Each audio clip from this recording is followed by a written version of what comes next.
This segment of the news has been brought to you by Sun Oil Limited. Welcome back. Well, it's day 3 of the free rapid antigen testing through the government's free testing pilot program.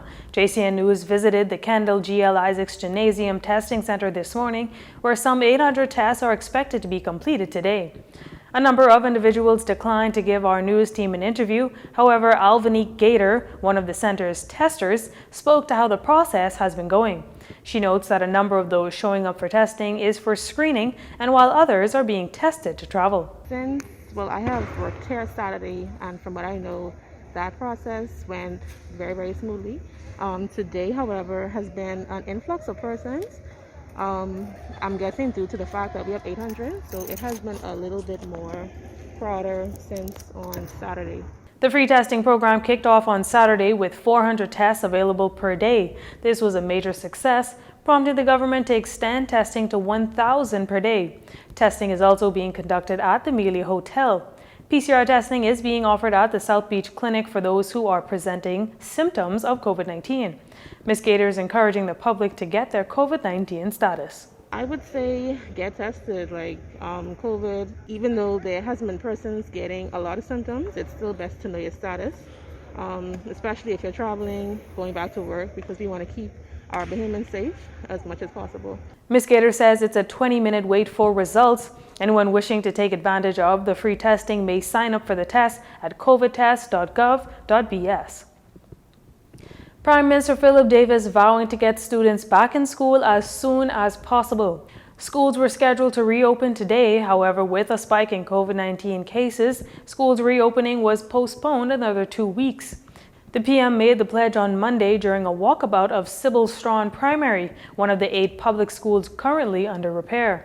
On the other hand, the Prime Minister was questioned by reporters on whether it is safe enough to bring students back to the classroom for hybrid mode following the weekend's record-breaking COVID-19 cases. The virus is an uncertain beast. We can't today will be safe, tomorrow may not be. We may be safe the next day, but not unsafe the following day. So we have to watch and continually assess our position on a daily basis. And there might be an explosion now. It might die, it might plateau, it might drop precipitously, but we have to watch it. We think that there are ways and means of opening the school safely and wisely, and we are waiting for the advice of the medical team. In December 2021, it was announced by education officials that final examinations were cancelled. During that time, it was also announced that a hybrid model of education would start on January 11th. However, amidst a 4th wave in country, a week ago, schools were delayed another 2 weeks on the advice of health professionals. Education, Technical and Vocational Training Minister Glenys Hannah Martin, who was also on the tour, says that her ministry and various teacher unions have been in discussion as it relates to the delay while discussing the repair issues. They're in full agreement with that decision. So we have to see what the advice is as we get to the end of that 14-day period. As the Prime Minister has indicated, the school we're looking at today really should have been a summer repair program. It's a little more extensive than that. I'm being reminded that the completion date for this should have been April of 2022. And the contractor has been so diligent and excellent. If you look at the quality of work that's been done, and I want to thank the contractor, the Ministry of Works, the Prime Minister, who has been personally involved in this process, for us being able to do this, because we were aiming for the 11th of January, which we believe we would have been ready in every single school in this country. We didn't think so when we took office. S.C. McPherson and L.W. Young Junior High School, along with C.W. Sawyer, Yellow Elder, Ridgeland, Uriah McPhee, and Claridge Primary Schools are all currently under repair. Works and Utilities Minister Alfred Sears could not give an exact cost to the ongoing projects at these schools. However, he says this. When the work is completed, we will have a full costing. As you can see, some of the work has been emergency work because of the opening of school. So that those figures at the end will be available. Public school students have been learning via virtual learning or hybrid models of both virtual learning and limited face-to-face learning since March of 2020.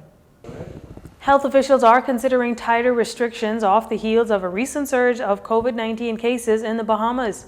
This much coming from Health and Wellness Minister Dr. Michael Darville, who spoke with reporters ahead of a cabinet meeting at the police headquarters this morning. What we are concerned about, like every country in the world, when we begin to see signs of exponential growth or spread, we have to look at the protocols as it relates to people coming close to proximity to one another and make some adjustments. We intend to do so, but we are watching the numbers. But that 800 plus number, I think, was on Friday, and that is of great concern to us. Some of the discussions will be taking place today in Cabinet. Over the span of last week, Thursday to Sunday, 1,848 individuals tested positive for COVID-19.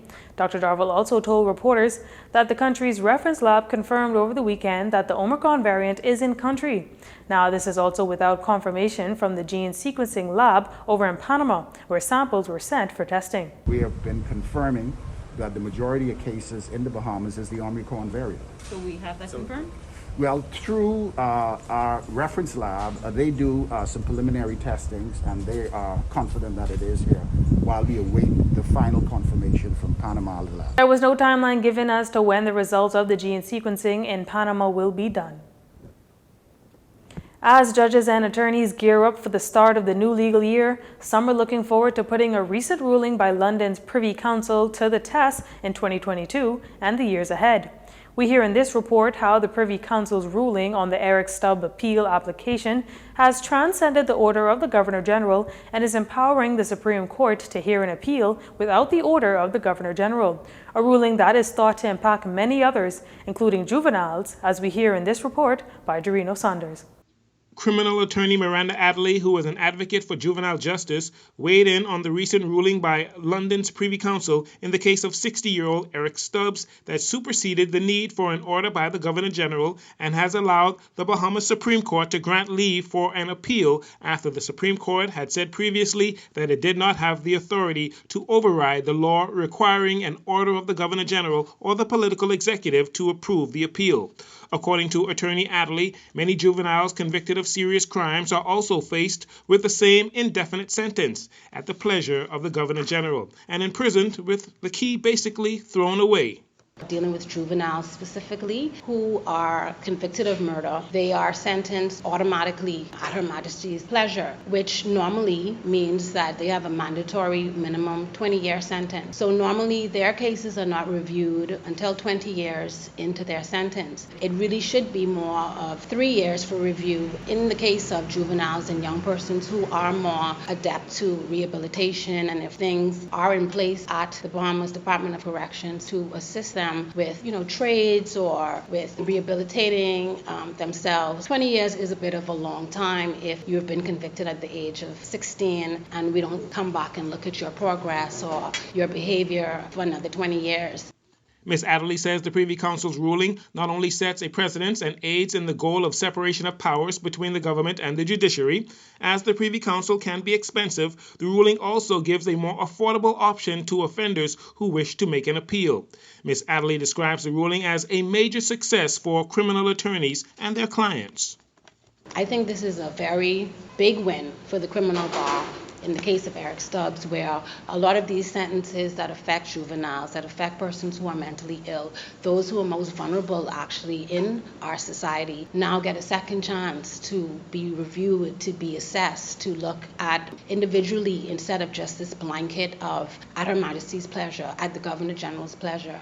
We can now peel back those cases to see, well, who is this individual and what have they done during their time here at Bahamas Department of Corrections or Sunderland's Rehabilitation Center, and are these people actually good candidates for release into society?